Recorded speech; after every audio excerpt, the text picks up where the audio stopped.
গতরাতে আমাদের প্রিয়ন্তী মামুনিকে আমি বলেই রেখেছিলাম, তুমি খুব ভোরে ঘুম থেকে উঠে কিছু ফুল এবং বেলপাতা সংগ্রহ করে রাখবে, কারণ আজকে হচ্ছে শিব চড়ক পূজার নীল পূজা। আর নীল পূজাতে বাবার মাথায় জল ঢালতে হয়। জল ঢালতে গেলে তো বাবাকে ফুল, মালা, বিল্বপত্র দিয়ে তাকে বরণ করতে হবে। তো যেই কথা সেই কাজ, ও কিন্তু খুব সকালে উঠে ফুল, বেলপাতা এগুলো সংগ্রহ করে রেখেছিল আর এসেছিল বাবার প্রিয় হরকচা ফুল, আকন্দ ফুল, বেলপাতা এবং অন্যরকম ফুল তো ছিল। তো দেখি ও আমার বারান্দায় বসে মালা গাঁথা শুরু করেছে। তো ওকে একটু আমি মালা গাঁথাতে হেল্প করব। আর এবার আমি হরকচা ফুল দিয়ে বিনি সুতার মালা গাঁথছি। এখানে কোনো রকম সুতা আমি ইউজ করব না। আপনারা কারা কারা বিনি সুতার এভাবে হরকচা ফুলের মালা গাঁথতে পারেন অবশ্যই কমেন্টস করে জানাবেন। এই যে আমার মালা গাঁথা কিন্তু হয়ে গেছে, আরও কয়েকটা মালা আমি গাঁথবো। আর আমার সাথে কিন্তু দিয়ামণিও ছিল, ও গামছা গায়ে দিয়ে বসে গেছে। ও আমাকে বারবার জিজ্ঞাসা করছিল কিভাবে বিনি সুতার মালা গাঁথতে হয়, ও শিখে ফেলেছে। তো বিনি সুতার মালা গাঁথা হয়ে গেলে সন্ন্যাসীদের মালা দিয়ে বরণ করার জন্য আমি আরও কয়েকটা মালা গেঁথে নিচ্ছি। তো সেটা আপনারা দেখতেই পাচ্ছেন। মোটামুটি আমার মালা গাঁথা হয়ে গেছে। এগুলো এবারে ফুলের ঝুড়িতে আমি সুন্দর করে সাজিয়ে রাখছি। এবার আমরা স্নান করতে গেলাম। তো স্নান সেরে প্রিয়ন্তীকে বললাম, তুমি মালাগুলো একটু ধুয়ে নিয়ে আসো।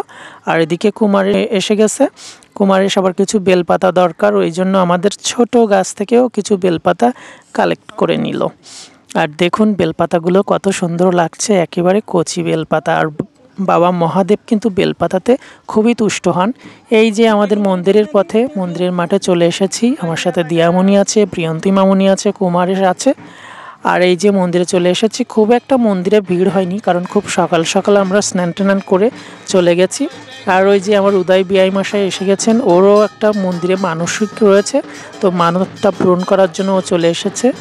আর এই যে বাবার মাথার জল ঢালাই কার্যক্রম কিন্তু শুরু হয়ে গেছে।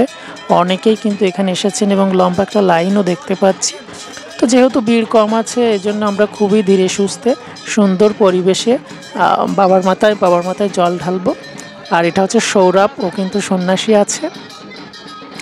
তো শেষমেশ আমরা একটা সিরিয়াল কিন্তু পেয়েই গেলাম। আর আমার এক বৌদি চলে আসছিল, তার কিছু মালার দরকার, আমাদের কাছ থেকে মালা নিয়ে নিল। আর দিয়ামনির অবস্থা দেখুন, ভোলে বাবা গেঞ্জি গায়ে দিয়ে ওকে কত কিউটই লাগছে। আর এ হচ্ছে রুদ্র আর একটা ভাই, ওরা চলে এসেছে জল ঢালতে। তো প্রথমে কিন্তু কুমারেশ বাবার মাথায় জল ঢালা শুরু করলো, আর ওর সাথে ছিল দিয়ামণি। ওরা দুজনে একসাথে সুন্দর করে বাবার মাথায় জল ঢেলে দিল। হর হর মহাদেব। আপনারা সবাই আশীর্বাদ করবেন বছর বছর যেন বাবার মাথায় এমনভাবে আমরা জল দিতে পারি, এবং বাবা মহাদেব সবাইকে যেন কৃপা বর্ষণ করেন।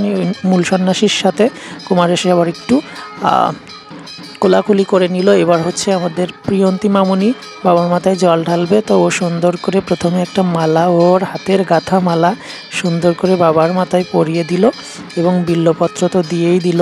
আর আমার হাতে ছিল দুধের ঘটি, দুধ, গঙ্গা জল এবং নারকেল এর জলের মিশ্রণে সুন্দর করে বাবার মাথায় জল ঢেলে দিল। আর এবারে আমিও দিয়ে দিলাম আস্তে আস্তে বাবাকে ভক্তিভরে বিল্বপত্র এবং জল, সুন্দর করে জল দিলাম। হর হর মহাদেব, সবার মঙ্গল করুক বাবা মহাদেব, এই প্রার্থনা করি। আর বাবাকে কিন্তু নজরানা দিতে হয়, এখানে কিছু টাকা দিতে হয় বাবার মাথায় জল ঢাললে। প্রিয়ন্তী এবং আমি সেটা দিয়ে দিলাম।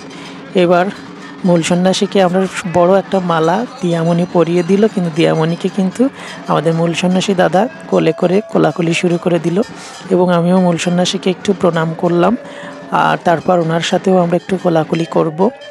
খুব উৎসবমুখর পরিবেশে আমরা বাবার মাথায় জল দিয়েছি। আসলে এই দিনটার জন্য আমরা সারা বছর অপেক্ষা করি, কখন চড়ক পূজা শুরু হবে, বাবার মাথায় জল দিব।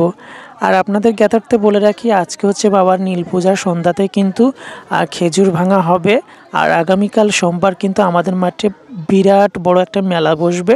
সেটা বৈশাখী পয়লা বৈশাখের মেলা হোক কিংবা চড়ক পূজার মেলা হোক, দুইটা উৎসব কিন্তু একসাথে হয়। আমরা হিন্দু, মুসলিম এবং অপর জাতিরা সুন্দরভাবে এই মেলাতে আমরা আসি এবং সুন্দর উৎসবমুখর পরিবেশে আমরা এই দিনটি উদযাপন করি।